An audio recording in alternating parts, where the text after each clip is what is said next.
Would I let my partner influence my career decisions? Girl, I don't even allow my partner to influence what I'm eating for lunch. Chat, are we allowing our partners to influence our career decisions? Asking for a friend.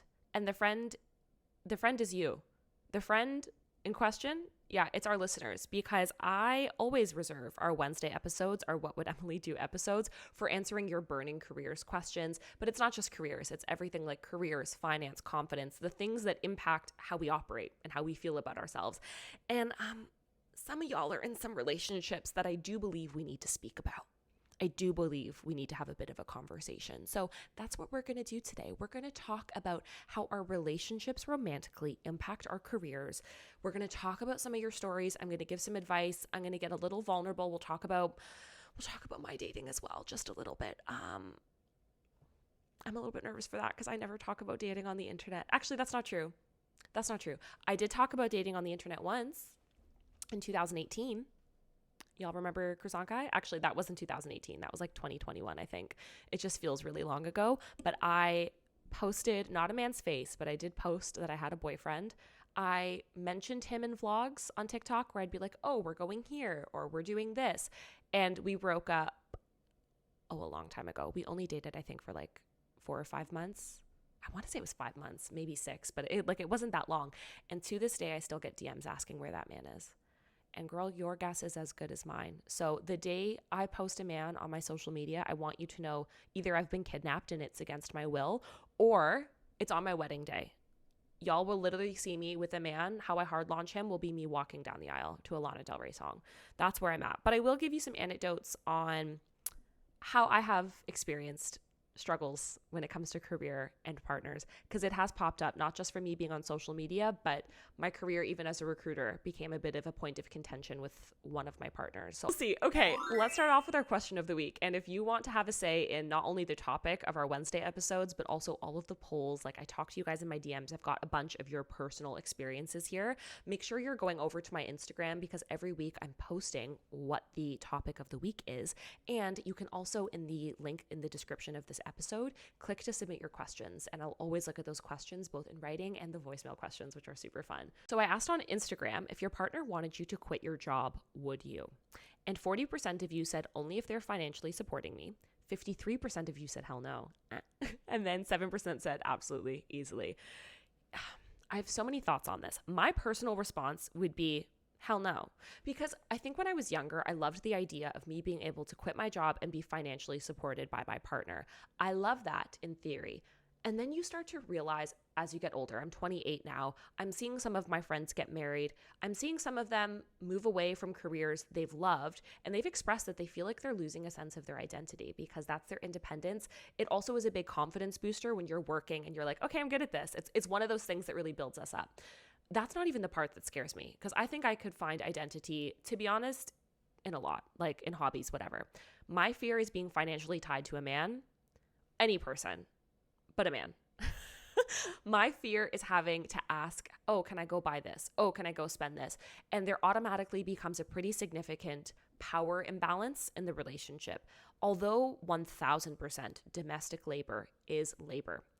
The fear with me is, even though running a household, maybe having children, whatever it is, being a stay-at-home mom is legitimate work, that is a very labor-intensive job, it's not financially compensated. And unfortunately, we need money to survive. So my genuine fear would be, I quit my job, I put my career on hold, I'm building a family, I'm doing all of these things for this family unit that I have, and all the buying, purchasing power is in the hands of my partner. Even though I'm contributing so much to the family, financially I'm not. So automatically, all of the travel decisions, all of the purchasing decisions, at the end of the day, yes, I can have my input, but ultimately it's their name that's going on the check. So how much power do I really have in the relationship? And what if that relationship ends? I hate thinking this way, because this is what scares me with dating, is 50% of relationships end in divorce. And that's scary to me. So what if you're, God forbid, a part of that 50%, they have all the financial power? How do you leave? And actually, Rennie, I'll link her page down below. She's amazing. She has a wonderful podcast, actually, that I was on last year called Don't Go Broke Trying. And they were talking about the impacts of financial abuse. And, oh God, it was like a gut-wrenching episode, but it was fascinating. Just this one woman was sharing her experience in this relationship where her partner literally managed their finances to the point where it wasn't just financial management, it was controlling her life. And there was a lot. I won't go through all of it because I think Rennie did a fantastic job talking about it in the episode, as did her guest. But it's definitely worth a listen. And you never get into marriage expecting, or even a serious relationship, expecting the worst. But I always hear people say, you don't know who that person is until you divorce them. You don't know who they are until you break up.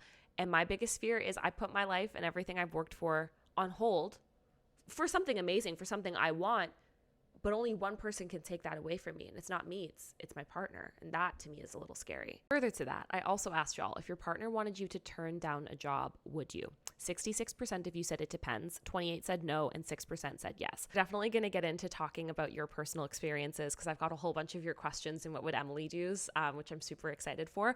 But I want to gossip a little about a man that I was dating. Sure did date this man.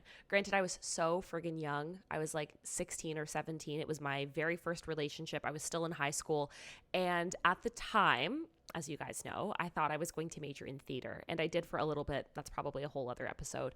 And then I moved into business later in university. But when I was dating this guy, he was very aware, as were all of my friends and people in my life, that my intention was to study theater. I wanted to do on-play or on-screen acting, and eventually I wanted to be a screenwriter. That was my goal. And I was in all of the theater programs at my high school. So after class, I had plays and blah, blah, blah. I was really, really involved. And it took a lot of hours because I really wanted my university application to be very competitive. So I had started doing this in grade 10, I want to say, grade 10 or grade 11. That's around the same time I started dating this guy. Let's call this guy Bob. Could have come up with a better name, but that's where we landed. But basically, my relationship with Bob, trigger warning, was, obviously I haven't spoken to him in years, was really scary. I won't go too much into detail in this episode, but if that's something you're interested in hearing more about my experience on, I 100% will share. But Bob was a scary guy. The relationship started off really healthy, really normal as it's going to be when you're a teenager, right? You'd go to the movies, you'd hang out with your friends. And I think we dated, I want to say for about 11 months. I might be off. It's so long ago now. It's over 10 years ago. And it wasn't until probably a few months in that I started to notice some really strange behaviors in Bob. And the problem when you are 16 years old and this is your first relationship is you don't know what normal is. So you start to just accept the things that you are presented with. You're like, okay, yeah, this is how things work. So big boy Bob, listen, let me set the scene. Bob was that boy in high school. He was gorgeous. He was so hot. He was playing on the basketball team. Everyone wanted a piece of Bob. And I was like, I got Bob. Look at me. I'm so lucky. And the more the relationship progressed, a lot of very scary, extremely abusive behaviors started to creep out. But so much of it was rooted around my career choice, which at the time was to be on stage and be an actress. And it really kind of picked up around application season, or sorry, not application season, but finals basically. So in the theater program that I was in, there was a final. It was really important. That was basically a mini play that you would direct and act in as part of your grade. It was such a big deal that people from other grades would come watch. It was a whole school-wide thing.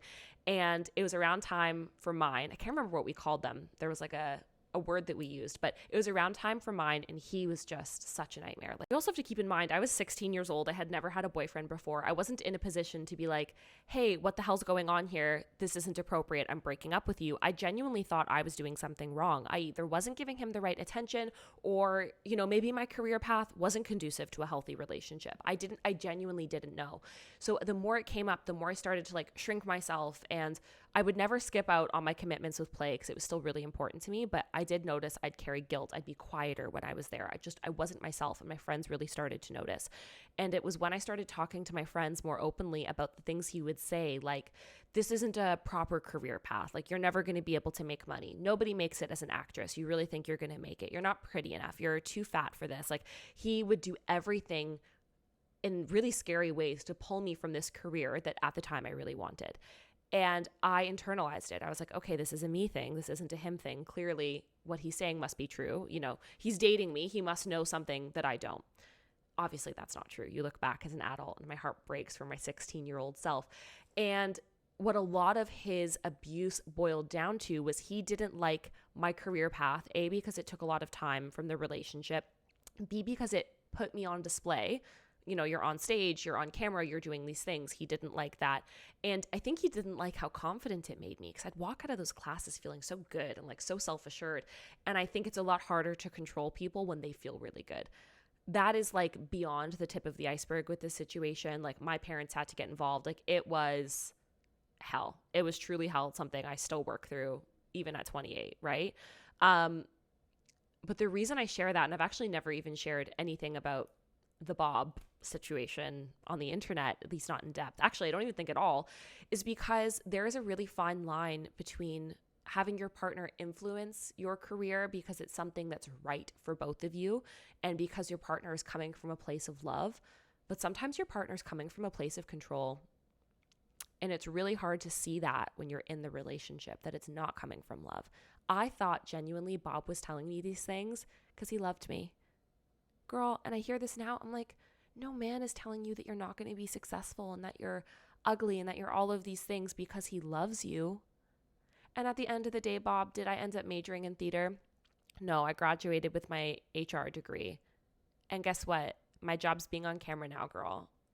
How does that feel? Can't feel very good. I think for me personally, and the advice that I would give to my friend, which is you, is if you're in a relationship and your partner is trying to get you to quit your job, change jobs, decline an opportunity, you need to look at the track record from like a data perspective on your partner. Has your partner had a track record of being very logical, very even keel, and pretty consistently in your corner? Have you ever had a situation where you felt like your partner was trying to take things away from you that you enjoyed, or trying to take you from your friends, or take you from the gym, take you from things that exclusively serve you without serving them? If your partner is the kind of person who sometimes tries to dim your light in order for them to shine brighter, I cannot tell you this enough. Talk to a friend, talk to somebody in your life who knows you and knows your situation. It doesn't mean their advice is automatically not valid, but it does mean you need to prioritize yourself in that situation. You need to think about, where are the intentions of your partner coming from? Actually, wait, no, I just thought of something. I think another great way you can tell the intention of your partner trying to direct your career path is, are they positioning it as a choice that you both make or a choice that they have made for you? Oh, should I be a therapist? It is so important the partner we pick. I firmly believe the partner you pick is the single most important business decision you will make in your entire life. It is who you will split finances with. It's who is going to financially support you when you are down, and vice versa. It's the person that's going to largely inform your view of the world and what is important to you. Shall we get into your questions? Because I'm ready. Emily, my ex-partner started behaving differently when I got serious about wanting to study abroad and have work experience in that country. They started mistreating me and blaming me for things that weren't even my fault. Ultimately, I broke up with them, and now I can proudly say I have finished my master's degree, and it's been a year that I'm working. I'm so happy I didn't stick to the bullshit that person was giving me. I'm smiling ear to ear. One of the hardest things you can ever do is choose yourself. It's so easy to stick with the people that we're comfortable with, the routines we're comfortable with. You were being called to do something big and scary. Relocating is terrifying. Going back to school is terrifying. You were called to do that. You stuck to your guns and you prioritized you. That is such a blessing. That's something not a lot of people do. So if you're a listener and you are listening to the story that this beautiful person wrote in, this is your sign to prioritize what you need. It's your life. Nobody is going to make these decisions for you. It's hard because situations like this, I know for me personally, I don't know if I'd be open to relocating for more than a few months. And it's okay that that wasn't the journey that your partner was on. But what's not okay is that they made it an opportunity to be passive aggressive. And I don't like that they made little things your fault. It's like they couldn't have a difficult conversation, so they bottled it up and held it against you, and like were trying to dim your light and like cut you down over and over and over again. And instead of you shrinking, you said, nah, like I'm going to go bloom. And that's really, really powerful. I'm so proud of you. Dear Emily, I wanted to share my story in hopes that it would help somebody. After I completed my PhD in Canada, I got my dream job in the US. Although my husband was supportive at the beginning, during the visa arrangements, he decided that he didn't want to move there anymore. So I left my job. 6 months later, he confessed his 2-year affair. Now I'm divorced. I like my current job. I've been trying hard to be back in the industry that I left. Oh my gosh, friend, I'm a little bit speechless for you. And you know me, I'm never speechless. First of all, thank you for your vulnerability in sharing that. I know that's not an easy thing to process. Thank you for being so selfless as to share that to help other listeners. Like, that takes a lot of courage. So genuinely, thank you. My heart breaks for you. My heart breaks for you because this wasn't some boyfriend. This was your husband. You made a decision for the both of you because you prioritized your relationship. That is still brave. Prioritizing what matters to you, whether that's work or your partner, that is brave, because either way, that's being selfless. And that was you trying to do the right thing for your family and for your relationship. I can imagine how gutting it is after you sacrificing something that was so important to you to find out this person couldn't even stay faithful. This person couldn't even prioritize you enough to not disrespect you in the worst way you can in a marriage. I'm so sorry you went through that. I'm so sorry you were put in that position. Like, my heart is truly aching and breaking for you. But how profound is it that you are still working to get back into that industry and get back into that dream job that you want? You're using this as an opportunity to shine brighter, build yourself up, reprioritize so that you are number one. That is really brave. Either way, I think you genuinely need to be proud of yourself. You were so selfless in your decision to give up that role to focus on your marriage. That is brave. Not a lot of people do that. You should be very proud of the caliber of person you are. And if you choose to date in the future, the partner you end up with is going to be so lucky because you were the kind of person to be so unbelievably selfless. That is a beautiful quality of yours. And the fact that you are using this as a chance to get back into the career that makes you happy is another testament to your resilience. Like, you are a special person for that. And I think it's both a story you're sharing of resilience and that things will get better and that you will realign. And it's also, to some extent, a cautionary tale of sometimes we take risks and we prioritize people, and sometimes those people really shit the bed. The thing with relationships is that there really isn't a right or wrong answer. It is so personal to you. Only you know your relationship. Only you know the value that your partner adds to your life, not just financially, but like as a person. I think it's really important when we start to sacrifice things that are genuinely important to us to weigh the outcomes, the possibilities of the outcomes. Okay, let's say I didn't move into theater because my ex-boyfriend didn't want me to. Would I have regret it? Yeah. Even though I didn't end up like graduating from a theater program, that largely informed the work that I do today. Like, my ability to write scripts for videos like this, my ability to edit, all of that comes from my theater background. My career would be fundamentally different without it. I would have resented that, right? But if I had a partner who was like, that's my future husband, and he was like, listen, Emily, you want to relocate to, I don't know, France for a year. I can't do that.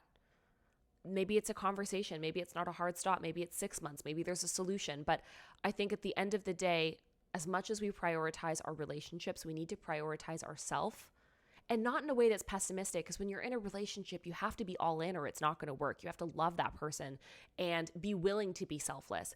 But you need to also safeguard yourself against any regrets in life, because the last thing you want to do is on that deathbed being met with the person that you could have been instead of the person that you were. So if you're in that situation, have an honest conversation with yourself. Try to find ways to compromise so you get the best of both worlds. And the red flag is the partner who's not willing to compromise at all for your goals and for your dreams, because those dreams matter. They really do. Damn, that was kind of a crazy episode. I liked it. That felt very cathartic. It really just felt like weights lifted. I think these are topics like I didn't have this growing up. You see it all the time. Anyways, oh my God, so rambly. I effing love these kinds of episodes. Friendly reminder, whatever the topic is, send it in the description. Let's talk about it. The vibes here are open. They're empathetic. This is a no judgment zone. I'm like directly speaking to you as I say this. You matter. Your concerns matter. They are valid. I want us to work through those together. So send in your questions, whether it's voicemail or in writing, with the description or the link in the description. And I will talk to you on Sunday. Mwah.